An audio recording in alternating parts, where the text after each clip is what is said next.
పని చేస్తాను బాగున్నారా?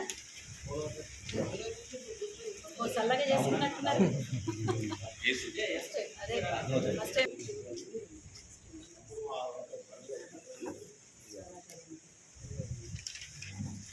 పత్రిక మిత్రులను శుభోదయం. కొంత ఆలస్యం కావడం మూలంగా కొద్దిగా మీరందరూ కూడా పెద్ద మనసుతోని ఆలోచించాలన్నటువంటి తెలంగాణ ఉద్యమాలు ప్రధానంగా కార్యక్రమాలు నిర్వహిస్తూ అనేక ఉద్యమాల్లో పాల్పంచుకున్నటువంటి అరుణోదయ నాయకురాలు మా శ్రామిక శక్తి గోదావరి భూగాని కార్మిక సంఘం గౌరవ అధ్యక్షురాలు పేరుతో ఛత్తీస్గఢ్ ప్రాంతంలో అటు దండకారణ్యంలో ఆదివాసీలను అంటే నక్సలైట్లను ఏరివేస్తాం అనేటువంటి పనిగా పెట్టుకున్నటువంటి కేంద్ర ప్రభుత్వం, రాష్ట్ర ప్రభుత్వం కూడా ఆలోచించాలి. ఇట్లాంటివి జరగకుండా చూడాల్సినటువంటి బాధ్యత రాష్ట్ర ప్రభుత్వాలు కూడా తీసుకోవాల్సినటువంటి అవసరం ఉన్నది. ఆపరేషన్ కగార్ పేరుతో అమాయక ఆదివాసీ బిడ్డలను పొట్టన పెట్టుకుంటున్నటువంటి తీరు నిజంగా చాలా బాధాకరం. ఇది విచారించదగ్గటువంటి విషయం. ఒకవైపున అడవిని కాపాడుకోవడానికి ఆదివాసీలు చేస్తున్నటువంటి పోరాటం చాలా న్యాయమైనటువంటి పోరాటం. ఆదివాసీ బిడ్డలే లేకపోతే ఇప్పటికీ అడవి ఏమాత్రం మిగిలేది కాదు. ముఖ్యంగా నక్సలైట్ల గురించి అనేటువంటిది కాదు అక్కడ ఇవాళ వీళ్ళు చేస్తున్నటువంటిది. నక్సలైట్లను ఏరివేసే దాంట్లో నక్సలైట్లు ఆదివాసీ బిడ్డలకు అడవికి అండగా ఉంటున్నారు అన్నటువంటిది. వీళ్ళు కేంద్ర ప్రభుత్వం ముఖ్యంగా బహుళజాతి కంపెనీలకు అడవిలో ఉన్నటువంటి ఖనిజ సంపదను దారాదత్తం చేయడానికి, బహుళజాతి సంస్థలకు రెడ్ కార్పెట్ పరిచి మీకు ఇష్టం వచ్చినంత దోచుకుపోండి అని తెలియజేయడం కోసమే చేస్తున్నటువంటి కుట్రలో భాగంగా జరుగుతున్నటువంటిది ఇవాళ ఆపరేషన్ కగార్ పేరుతో ఆదివాసీ బిడ్డలను అటు నిజంగా నిజమైనటువంటి దేశభక్తులు ఎవరు అనంటే విప్లవకారులు మాత్రమే. అందుకని అట్లాంటి వాళ్ళు ఇవాళ లేకపోవడం మూలంగా కూడా ఇది నష్టం జరుగుతుందని చెప్పేసి చాలా చోట్ల చాలామంది మాట్లాడుతున్నారు. కానీ విప్లవకారులు లేకుండా ఏమీ లేరు, విప్లవం లేకుండా ఏమీ లేదు. ఇవాళ ఉన్నది కానీ కొంత ఇబ్బందులకు గురవుతున్నటువంటి పరిస్థితి ఉన్నది. ఈ ఇబ్బందులకు గురవుతున్నటువంటి సందర్భంలో ప్రజలు ఇంకా అండగా నిలబడాల్సినటువంటి బాధ్యత ఇవాళ అడవి బిడ్డలను కాపాడుకోవడానికి ప్రజలంతా కూడా సమాయత్తం కావాల్సినటువంటి అవసరం ఉంది. ఎక్కడో ఆదివాసీలకు అన్యాయం జరిగితే మాకేమిటిలే, ఎక్కడో ఏదో జరిగితే మాకేమిటిలే అనుకుంటే అడవి మొత్తం కరిగిపోతుంది, అడవి మొత్తం ఆగమైపోతుంది. అడవి నుంచే మనకు వచ్చేటువంటి ఆక్సిజన్, ఇవాళ ఈ ఆక్సిజనే లేకపోతే మనకు బతుకులేదు.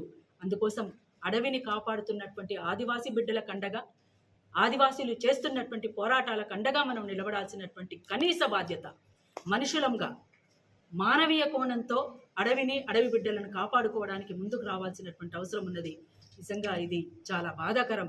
అట్లాంటిది జరగకుండా ఉండాల్సింది.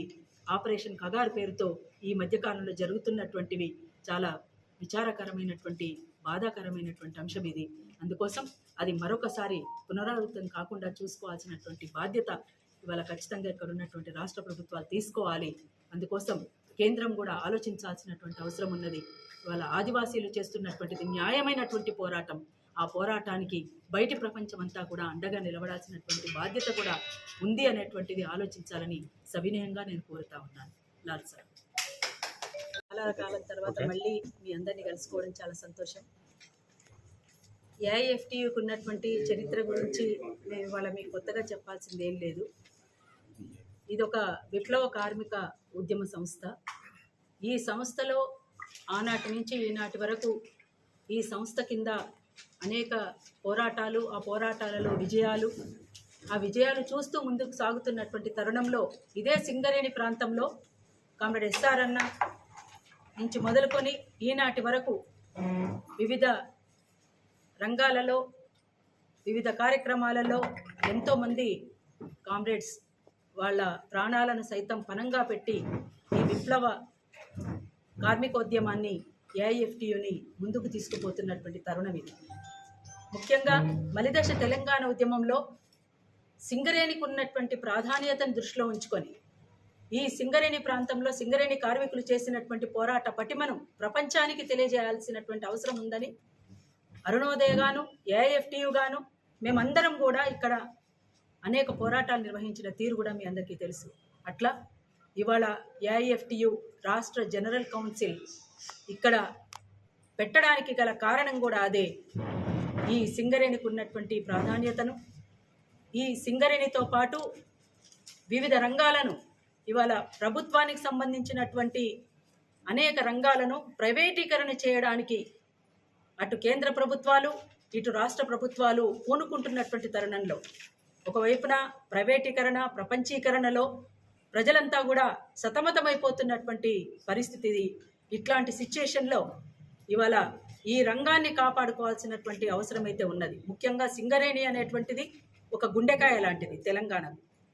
సింగరేణిని మొత్తం సింగరేణి నుంచి ప్రపంచానికి వెలుగునిస్తూ ఇక్కడ కార్మికులు మాత్రం వాళ్ళ జీవితాలను చీకటిమయం చేస్తున్నటువంటి పరిస్థితి. వాళ్ళ ప్రభుత్వ రంగాలు ఇవాళ ప్రభుత్వాలు కొనసాగిస్తున్నటువంటి తీరు అంటే కార్మికుల పక్షాన కార్మిక ఉద్యమాల పక్షాన నిలబడకుండా కార్మికుల యొక్క బాధలు వినకుండా కార్మికులకు అన్యాయం చేస్తూ కార్మికోద్యమాలను పక్కదారి పట్టించడానికి నిర్వీర్యం చేయడానికి కుట్రలు చేస్తున్నటువంటి తీరు కూడా ఇవాళ ప్రభుత్వాలు కొనసాగిస్తూ ఉన్నాయి. అందుకనే కేంద్ర రాష్ట్ర ప్రభుత్వాల తీరుకు నిరసనగా కార్మికులకు జరుగుతున్నటువంటి అన్యాయం పట్ల కార్మికులకు న్యాయం చేయాలని, ముఖ్యంగా సింగరేణిని కాపాడుకోవాల్సినటువంటి బాధ్యత కూడా ఉందని ఇవాళ అనేక రకాలుగా చట్టాలు తీసుకొస్తూ ఆ చట్టాలను సైతం అమలు కాకుండా చూస్తున్నటువంటి తీరు కూడా మనం చూస్తూ ఉన్నాం. అందుకోసం ఇవాళ జరుగుతున్నటువంటి ఈ తీరుకు నిరసనగా ఇక్కడ రేపు 23వ తేదీన ఏఐఎఫ్టియు రాష్ట్ర జనరల్ కౌన్సిల్ జరగబోతుంది.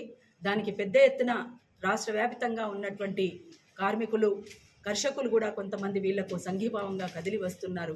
వివిధ రంగాలకు చెందినటువంటి నిష్ణాతులైనటువంటి కొంతమంది పెద్దలు కూడా దీనికి హాజరవుతున్నారు. కాబట్టి మొదటి నుంచి కూడా మాకు ఇక్కడ మీడియా మిత్రులందరూ కూడా సహకారం అందిస్తూ ఉన్నారు.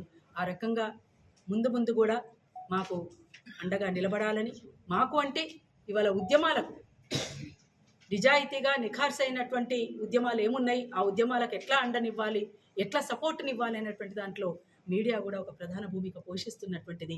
అందుకోసం మీ అందరికీ మరొకసారి ఏఐఎఫ్టియు తరఫున విప్లవాభినందనలు తెలియజేస్తా ఉన్నాం. ఎల్లుండి జరగబోయేటువంటి రాష్ట్ర జనరల్ కౌన్సిల్కి మీరంతా కూడా హాజరు కావాలని, అక్కడ ఉన్నటువంటి కార్యక్రమాన్ని అంతటి కూడా ప్రపంచానికి తెలియజేయడానికి మీ వంతు సహకారంగా అండగా ఉండాలని చెప్పేసి మరొకసారి తెలియజేస్తూ లాల్ సలాం, జోహార్ అమరవీరులకు.